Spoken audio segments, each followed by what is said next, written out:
Padre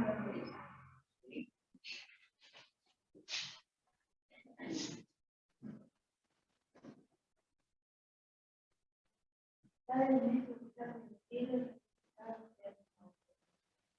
Te agradecemos, Señor, la oportunidad de poder ir a este paso de oración nuevamente. Y bueno, ya tú escuchaste en nuestro agradecimiento, muchos de nuestras peticiones.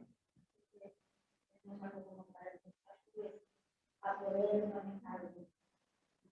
No puedo explicar situaciones en tus manos, hay muchas enfermedades, situaciones de vacuna, problemas de familia, Señor. Que tú nos puedas ayudar a sostener y ayudar. Amén. Amén.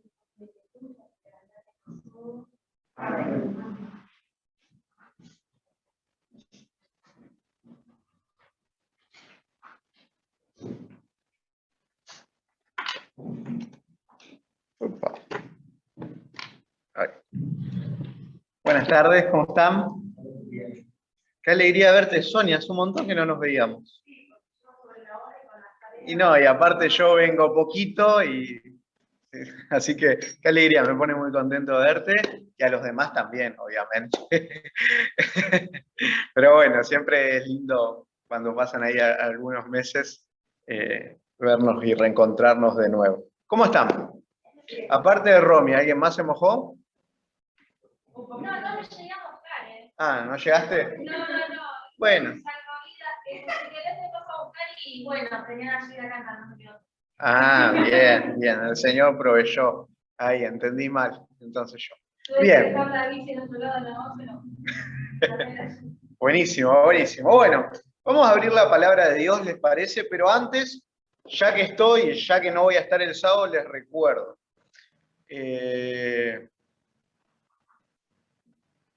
¿Qué les tenía que recordar? Qué pregunta, ¿no? Bien, dentro de 2 semanas, ¿sí? Vamos con la fecha, vamos a tener una semana especial como iglesia, ¿sí? La semana que viene no, la otra, a partir del 15, ¿creo? No, a partir del miércoles que viene, a partir del 8, perdón, estoy mirando mi agenda, tengo de todo, perdón. El 15 también tengo otra semana, pero en otro lado. A partir del miércoles que viene, a las 19 horas, nos vamos a estar juntando acá, miércoles, jueves, viernes y sábado, para compartir la palabra de Dios, ¿sí? Los voy a estar acompañando yo los 4 días, con una temática especial enfocada en reencontrarnos con Jesús, ¿sí? Así que es para todos nosotros, pero también es una linda ocasión para invitar a algún amigo, algún familiar, alguien que tal vez le estamos hablando un poquito de Jesús, va a estar apuntado 100% a eso, ¿sí? A reencontrarnos con Jesús, abrir la Biblia y hacerlo lo más sencillo posible para que podamos descubrir un poquito más el hermoso Dios que tenemos, ¿sí? Así que los invito a que ustedes puedan estar, pero también a que puedan invitar a alguien, ¿sí? Lo vamos a hacer un poquito más tarde, 19 horas, a las 19. Lo hacemos un poquito más tarde para que algún amigo que capaz sale un poquito de trabajar, no anda a las corridas, ¿sí? Y pueda llegar con un poquito más de aire, ¿sí? Así que 19 horas el miércoles y después vamos a seguir jueves, viernes hasta el sábado, ¿sí? Así que ya queda por allí. Calculo que Romy entre hoy y mañana va a estar ahí compartiendo alguna fotito de promo para que podamos compartir en nuestras redes, ¿sí? Bien, dicho lo dicho, el sábado igual se va a recordar. Vamos a abrir la Biblia, ¿sí? En realidad, Romy hoy al mediodía me preguntó el título, yo le pasé un título. El tema lo tengo armado de ese título, ¿sí? Algún día se los voy a dar, ¿sí? Pero hoy le voy a compartir otra cosa, ¿sí? Bueno, después pasa el nuevo título. Dale, sí. Que está bueno, dicho sea de paso, el tema que tengo ahí armadito, pero se los voy a dar otro miércoles. Hoy le voy a compartir otra cosa, ¿sí? Lucas capítulo 8, y me preguntarán por qué. ¿Por qué, pastor? ¿Por qué no me va a dar el tema que tenía preparado y me va a dar otro? Bueno, preguntale a Dios, ¿sí? Hay una oración que yo hago siempre antes de predicar cualquier cosa y es: Señor, no permitas que yo hable de lo que yo quiero, sino de lo que tú quieres, ¿sí? Porque con los años y con tantos temas y sermones, vos me ponés a hablar y yo hablo, ¿sí? Pero la idea no es hablar, la idea es transmitir el mensaje de Dios. Por eso mi oración siempre es: Señor, haz que pueda transmitir tu mensaje y no el mío, ¿sí? Y hoy creo que el Señor quiere que les transmita no el que yo había preparado, ¿sí? Aunque también lo tengo preparado, ¿sí? Vamos a abrir Lucas capítulo 8, entonces. Allí en Lucas capítulo 8, el Señor comparte la parábola del sembrador y luego aparecen tres episodios muy cortitos y luego otra historia grande que es la de los endemoniados de Gadara. Pero nos vamos a quedar con las tres pequeñas historias que salpica Juan y de allí vamos a sacar lecciones, ¿sí? De esas tres historias vamos a sacar lecciones que son súper sencillas y prácticas, ¿sí? O sea, ustedes se van a ir de acá y van a decir, bueno, esto y esto es lo que aprendí hoy, ¿sí? Esa es la idea. Después les voy a preguntar en la salida, a ver si se acuerdan. Bien, vamos a leer versículo 16, Lucas 8, 16 y 17. ¿Alguien me acompaña con la lectura? Lucas 8, 16 y 17. Gustavito. Y después va a ir Sonia. La parábola de la lámpara. Nadie enciende una luz para después cubrirla con una vasija y la pone debajo de la cama, sino que la pone en un candelero para que los que entren vean la luz. Así nada hay oculto que no haya de ser descubierto, ni escondido que no haya de ser conocido y de salir a la luz. Mirad pues cómo oís, porque a todo el que tiene se le dará, y a todo el que no tiene, aún lo que piensa tener, se le quitará. Bien, bueno. Sencillo lo que Jesús dice y simple de captar, aunque lo que Jesús dijo tiene como dos aristas y él las explica, ¿sí? Una es, todo lo que suceda, el Señor lo sabe, absolutamente todo. Y nosotros no nos tenemos que impacientar, ¿sí? Cuando tal vez suceden cosas engorrosas, la verdad no está saliendo a la luz y hay allí algunas situaciones complejas. El Señor dice, no hay nada oculto que no se vaya a manifestar, ni escondido que no haya de ser conocido.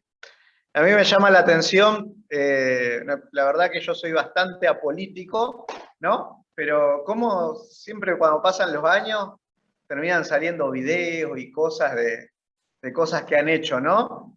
Los grandes. Y de la misma manera, ¿no? Con las cosas cotidianas de la vida, el Señor las conoce, Él las sabe, y cuando sea necesario y al tiempo, toda la verdad se va a saber. Nosotros tenemos que descansar en eso, ¿sí? En que Dios sabe, en que Dios conoce, en que Dios ve, y que no hay nada escondido que Dios no sepa y que Dios a su tiempo nos saque a la luz, ¿sí? Esa es la primera reflexión que podemos sacar de acá. Pero la segunda, y con la que yo quiero que nos quedemos de aquí, es la siguiente. Jesús dice, si prendo una luz, no la escondo, ¿sí? La luz se prende para que alumbre y se pone en lugares estratégicos para que su luz se alcance. Yo tengo un problema en la casa en donde estamos alquilando, que en el comedor la luz está mal puesta. Si no tiene una luz así, si no tiene luces laterales. Pero está tan mal puesta que cuando yo prendo la luz, parece que no se prende la luz. Parece que está oscura. Así que tuvimos que comprar con mi esposa ahí varios veladores y demás como para que el comedor, cuando es de noche, tenga luz. Porque vos prendés la luz y parece que está oscura porque está mal colocado en el lateral. ¿Sí? Muy mal colocado. No encendemos luces, dice el Señor, para esconderlas. ¿Y qué es lo que el Señor quiere decir con esto? El versículo 18 de alguna manera lo explica, ¿no? Está hablando de nuestros dones, de nuestros talentos y de la predicación del Evangelio, ¿sí? Cuando nosotros aceptamos a Jesús, dice el Señor que ahora empezamos a caminar en su luz y ya no más en tiniebla. Y ahora nosotros somos luces. Y nosotros tenemos la misión de compartir la luz de Cristo en donde estemos. Y hay algo que al cristiano promedio le suele costar mucho, que es compartir la fe. Porque a veces tiene vergüenza, porque tiene miedo, porque qué va a decir el otro, porque me van a tratar de que estoy loco, porque van a pensar que me lavaron la cabeza. Entonces intento como adaptarme al mundo, intentar pasar lo más desapercibido posible de que soy cristiano. Pero hay algo que el Señor nos dice es, ustedes son luces y yo los puse en el mundo para que se destaquen y para que se diferencien. Donde hay una luz encendida, se nota, ¿sí? Y nuestra presencia se tiene que notar. Nosotros tenemos que hacer la diferencia. No tenemos que tener miedo de decir que somos cristianos. No tenemos que tener miedo de decir que creemos en Jesús y que creemos en la Biblia y que tenemos reglas éticas, morales y principios de vida, por lo cual no hacemos lo que tal vez todo el mundo lo hace y cree que está bien. Sin miedo tenemos que ser luz. Esa es la primera reflexión que les quiero dejar. Seamos luces. Ahora avancemos rápidamente a la segunda reflexión. Versículos 19, 20 y 21. Le voy a pedir a Sonia que lea. La madre y los hermanos de Jesús. La madre y los hermanos de Jesús fueron a donde él estaba, pero no podían acercarse a él por causa de la multitud. Alguien le dijo, tu madre y tus hermanos están allí afuera y quieren verte. Pero él respondió, mi madre y mis hermanos son los que oyen la palabra de Dios y la ponen en práctica. Bien, muchas gracias, Sonia. Raro, ¿no? ¿No les parece raro esta lectura? Jesús estaba predicando, estaban enseñando, entonces parece que apareció María, la madre de Jesús, y los hermanos de Jesús, y la pregunta siempre, ¿y quiénes eran los hermanos de Jesús? ¿No era que María era virgen? Y no sé qué. Bueno, se cree y se entiende ya que José se casó con María en segundas nupcias, y viudo, y que José tenía hijos. ¿Y por qué no María, después de que tuvo a Jesús, tuvo relaciones con José y pudo haber quedado embarazada y tener hijos? ¿Sí? Así que Jesús tenía hermanos. ¿Sí? Dicho sea de paso, el que escribió el libro de Santiago se hace llamar hermano de Jesús. ¿Sí? Así que los hermanos de Jesús y María, su madre, lo buscaron a Jesús, ¿sí? Y dice que cuando estaban allí escuchando, querían como acercarse a pedirle algo, a estar más cerquita, y no podían. Y entonces, ¿qué hacen ellos? Dicen, bueno, pero nosotros somos familia de Jesús. Y entonces hacen correr la voz para que le llegue a Jesús de que ellos estaban ahí, para que Jesús les dé un trato preferencial. ¿Sí? Porque eran los hermanos y la mamá de Jesús. Ahora, cuando Jesús le llega, que su madre y sus hermanos están ahí, ¿qué es lo que él dice?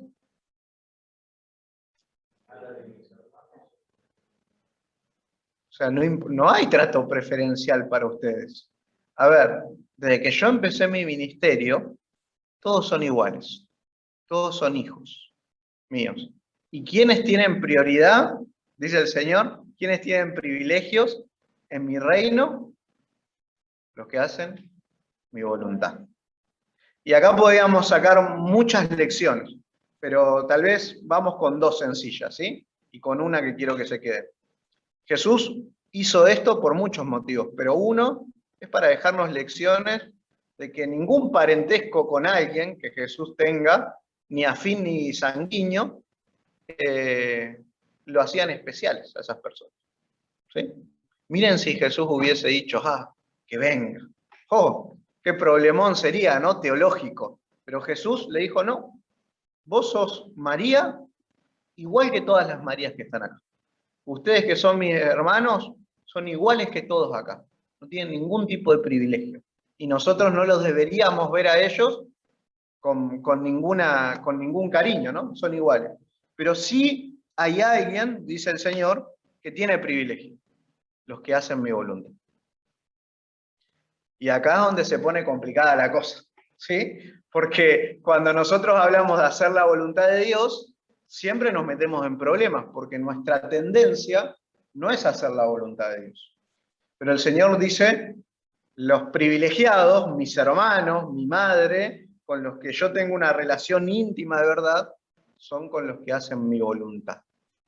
Y ahora siempre es la misma pregunta, ¿no? ¿Qué es la voluntad de Dios?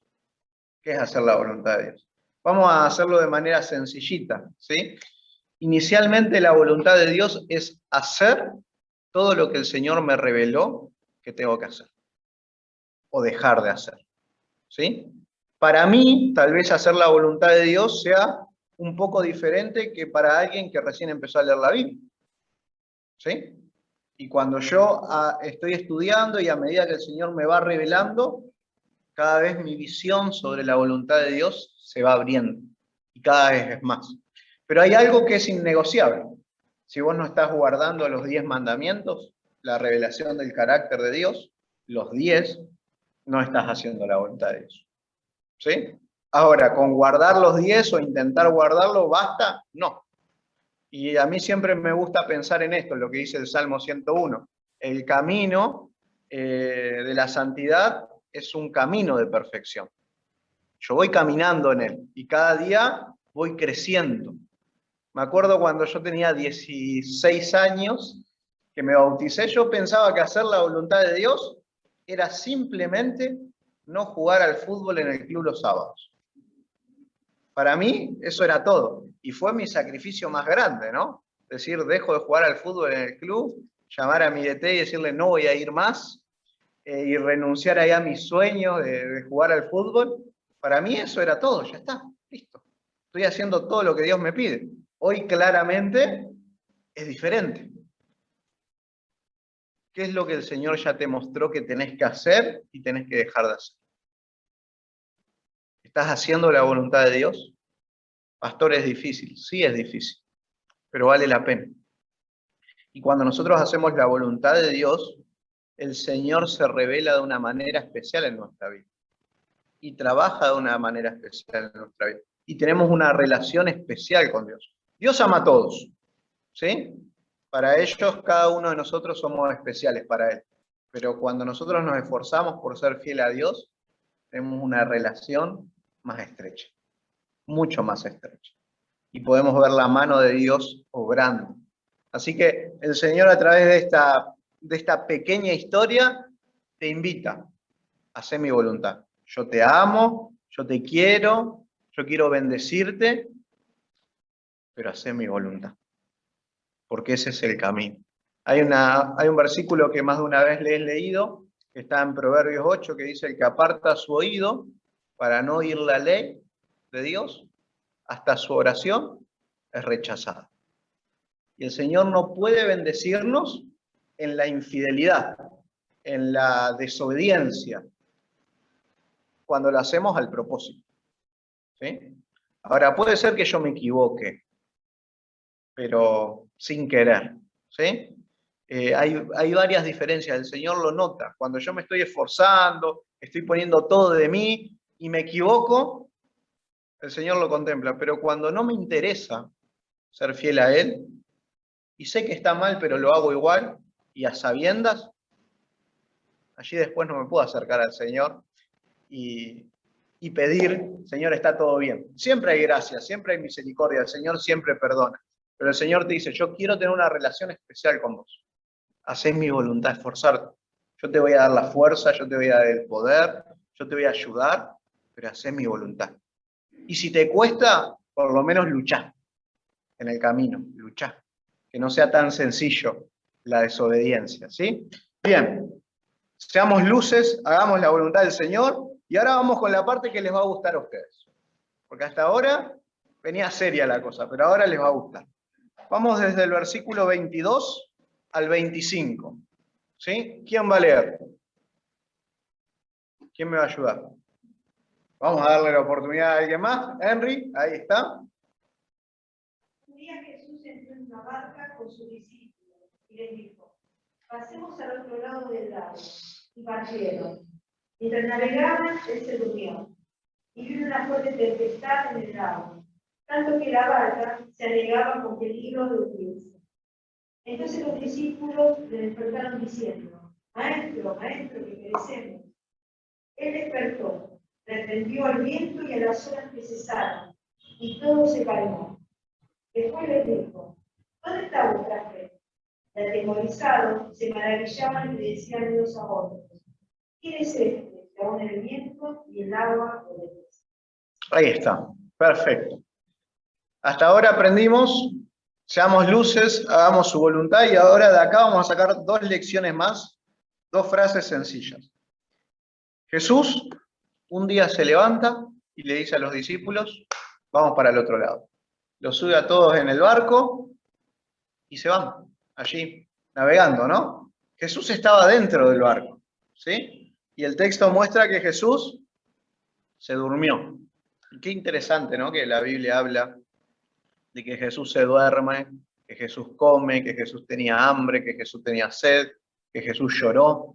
La Biblia nos muestra un Jesús completamente humano, no alejado de nuestra realidad, que tenía nuestras mismas necesidades fisiológicas que vos y yo, ¿sí? Sueño.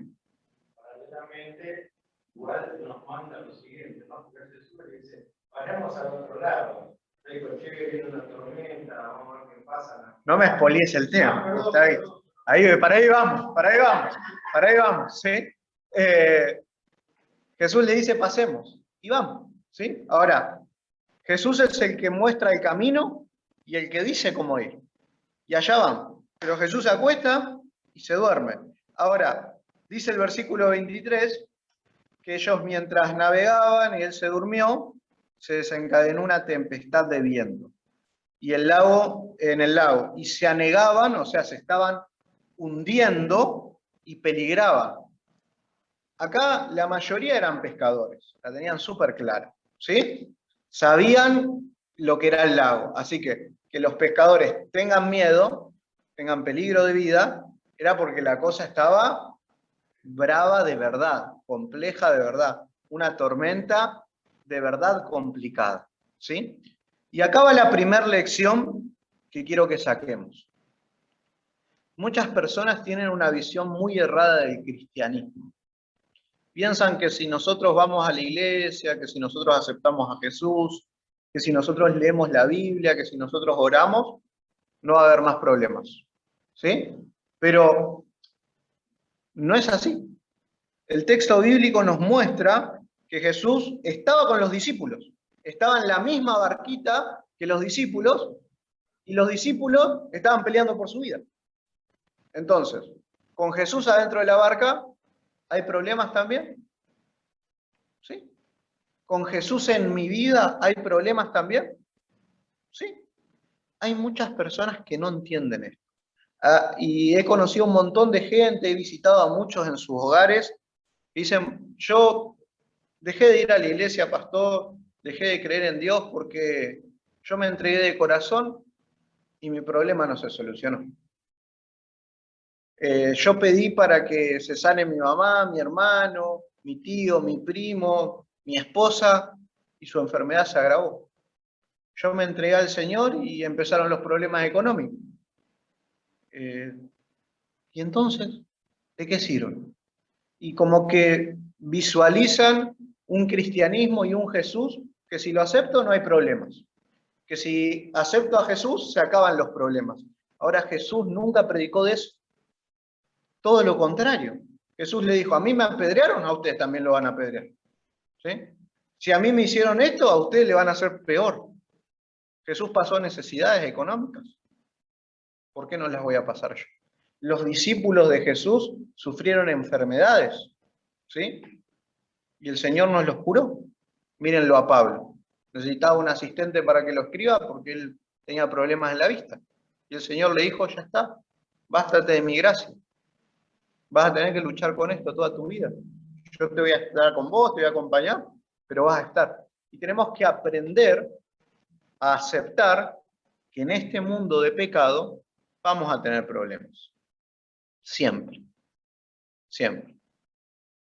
Y ahora me dirás, y entonces, pastor, ¿de qué me sirve seguir a Jesús si voy a tener problemas? Y ahí es donde está la clave. Si vos aceptás a Jesús, ¿vas a tener problemas? Sí. Si no estás con Jesús, ¿vas a tener problemas?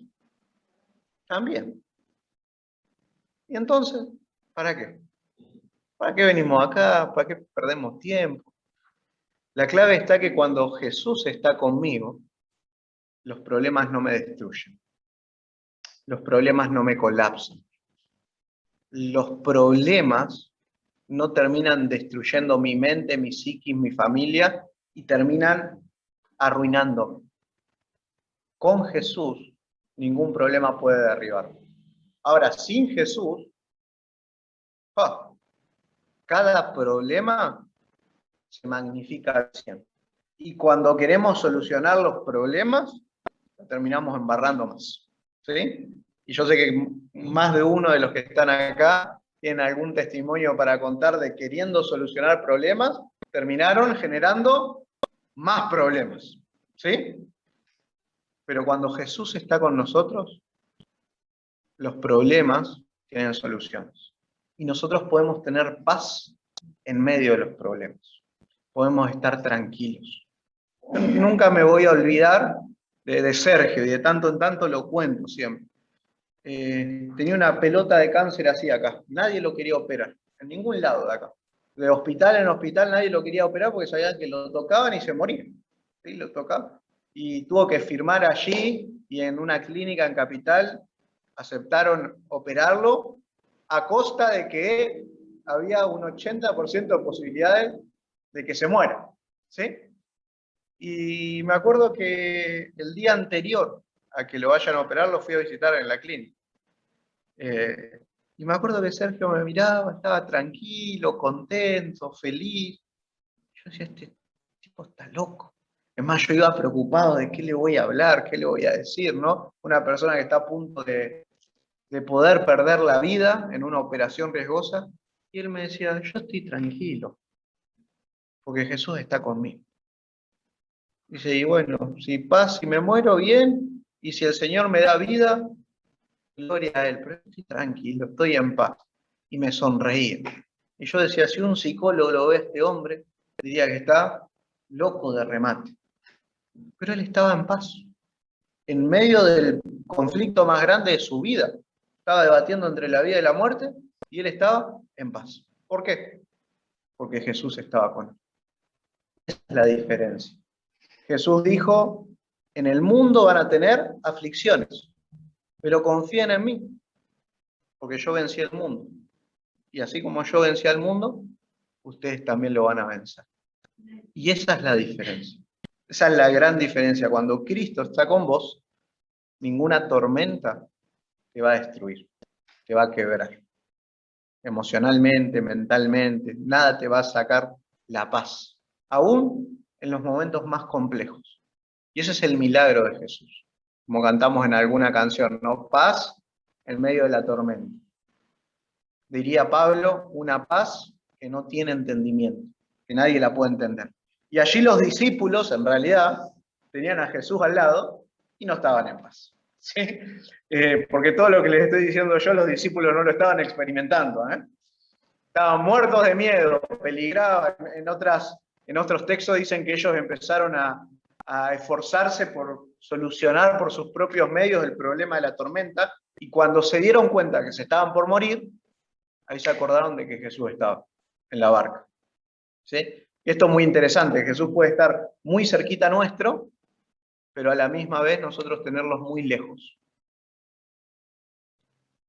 Y esto es importante, en los problemas, al primero que tenemos que acudir es a Cristo. Él es al primero que tenemos que acudir. Cuando tenemos situaciones complejas tenemos que doblar rodilla y buscar al Señor. Ayer visité a una persona, un hermano de iglesia, un líder, que tiene su señora que está muy mal de salud, y está con demencia senil, se cayó, se fracturó la cadera, no está caminando, una complicación grande, y él es un hombre grande, se está haciendo cargo al 100%. Entonces estábamos hablando y le digo, ¿y cómo estás soportando todo esto? Y me dice, pastor, mejor de lo que yo creí. Gracias a Dios, muy bien. Le digo, ¿cómo estás haciendo? Y entonces él agarra y me hace así, me señala el sillón. ¿Qué pasa en el sillón? Dice, pastor, ahí yo me encuentro con Jesús. Cada mañana me arrodillo ahí, y si vos lo vieras lo que le cuesta arrodillarse a ese hombre, me arrodillo ahí y estoy tipo 11 de la noche, termino mi día ahí. Dice, y el Señor me está dando fuerza, si no yo no podría. Primero Jesús. Y cuando Jesús está primero, no hay tormenta, no hay complicaciones que me pueda vencer y dar vuelta. Ahora los discípulos se olvidaron de Jesús, pero cuando se estaban por morir, cuando el barco se estaba dando vuelta, versículo 24, dice, vinieron a él, le despertaron diciendo, maestro, maestro, perecemos. Despertándose él, reprendió al viento, a las olas, cesaron y se hizo bonanza. Miren este detalle. La tormenta empezó, los discípulos creyeron que la podían sobrellevar. Y la tormenta empezó a crecer, a crecer. Y ellos seguían peleando. Hasta que se dieron cuenta que se estaban por morir y recién ahí fueron a buscar a Jesús. Somos masoquistas a veces nosotros, ¿no? Como que cuando estamos allí al último, cuando no podemos más, recién ahí, Señor, ayúdame. La última opción. Cuando tendría que ser la primera. Pero ¿saben qué es lo más lindo de todo? Que aunque nosotros dejemos a Jesús como última opción, Él con amor, cuando nos acercamos, hace el milagro igual. Y nos saca. Y nos ayuda a caminar. Y nos preserva la vida. Y nos preserva el equilibrio emocional. Y Jesús se levantó, dice que dijo, calla, enmudece, se terminó el problema. Y entonces Jesús en el versículo 25 les hace una pregunta. Ay, las preguntas de Jesús siempre son un problema, las preguntas de Jesús. Cuando Jesús pregunta es porque algo anda mal, ¿sí? Jesús les pregunta, ¿dónde está vuestra fe? ¿En dónde está? Y cada uno de los que estamos acá, aunque nos conocemos todos un poquito, ¿sí? Todos tenemos problemas, ¿sí? Y solo nosotros sabemos cuán grandes son esos problemas en nuestra cabeza y en nuestra espalda. A veces cuando el otro escucha nuestro problema, dice, bueno, no es tanto, ¿sí? Pero uno que lo vive en carne propia sabe lo que es y lo que le pesa, ¿sí? Todos tenemos nuestras situaciones complejas, todos tenemos nuestras tormentas. Y ahora Jesús te dice a vos y a mí, que tal vez la estamos pasando mal, ¿dónde está vuestra fe? ¿Acaso ustedes no confían en mí? ¿No saben que yo estoy acá con ustedes? ¿No saben que si yo estoy con ustedes no va a haber problema que los vaya a destruir? ¿No están confiando en mí? Los discípulos habían visto a Jesús resucitar muertos, hacer andar paralíticos, que ciegos puedan ver, multiplicar panes y peces.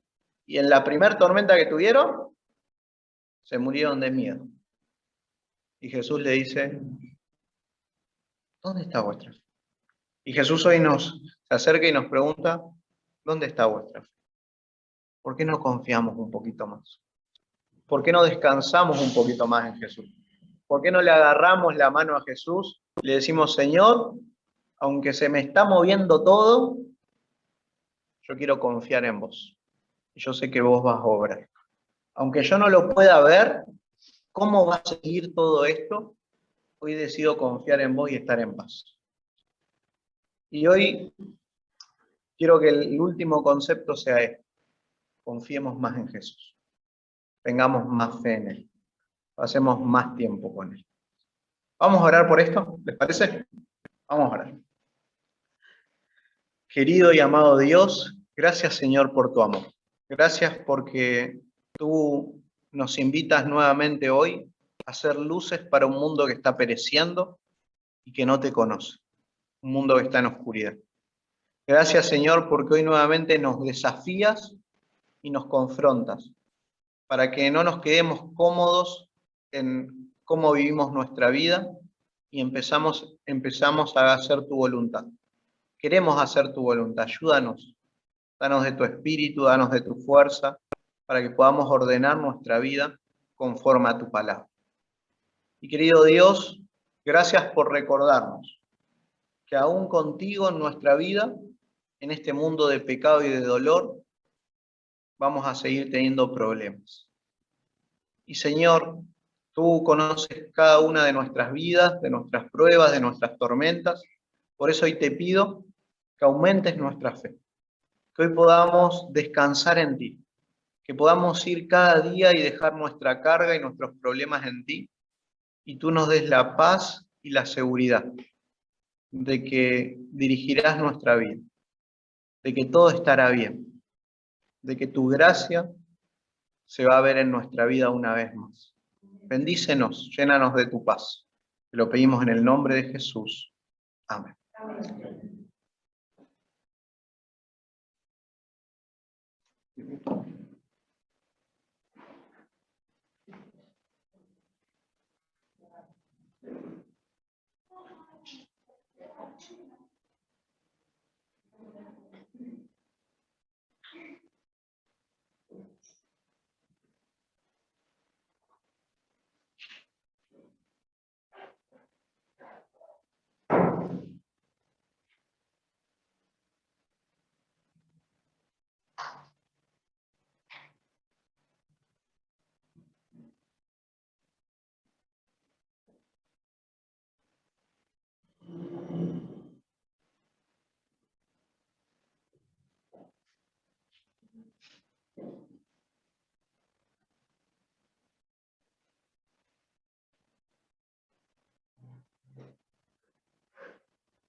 Vamos a hablar con la mamá de Nadia. Dios la acompañante de la iglesia, la abuela de todo.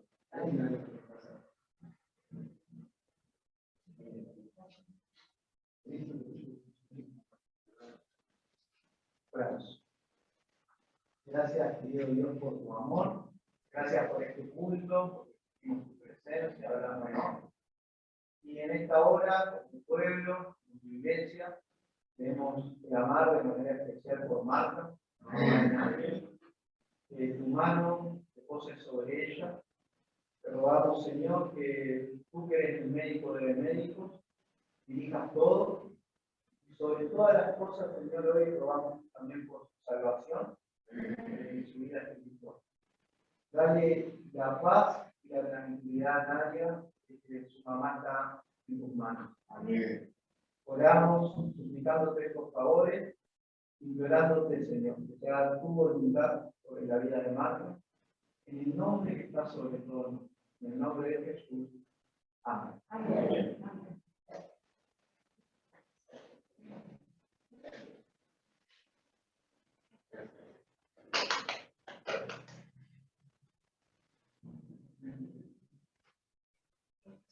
Mucho tiempo, también.